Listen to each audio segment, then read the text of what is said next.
First off, what does this mean today for the opposition? No, it means for Am Israel and for the state of Israel that it's a celebration, that we're ending the days of this so very bad government. And we're going to elections to replace it. So put it down in your diaries, we're going to replace this government. Elections are elections, but the left and the center has to have a particular strategy. It doesn't seem like there's any particular cohesion. We've seen a lot of infighting over the last few weeks, a potential new party being formed by Benny Gantz. What is going to be the strategy of the opposition to try to become the coalition? You know, sometimes the truth is the best strategy there is.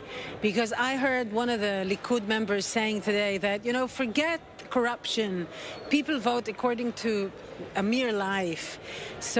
And I say, you know what, even if we say forget corruption, even though it's very difficult to forget so much corruption that's suspected of in the relation of the Prime Minister, even if we do speak about life itself, insecurity, the thing that, you know, Netanyahu holds himself as the #1 expert and capable person of, he completely failed. Look at what happened in Gaza this year. Look what's happening in the north.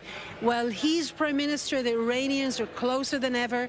And now the Americans are leaving Syria and abandoning actually everyone who have supported and counted on them. The situation in the West Bank is bad. So even if you look at mere life like Netanyahu does, he has failed totally.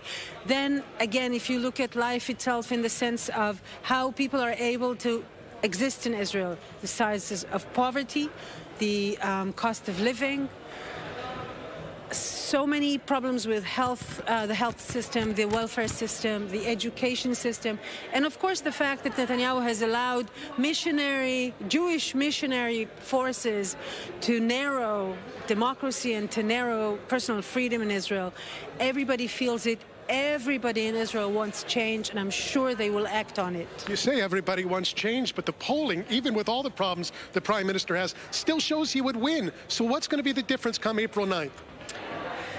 Polling, that's what it is. But then we will have the elections, and I am positive that people in Israel do not want to repeat the same government because they know that the outcome is not going to be different, and they want a different outcome.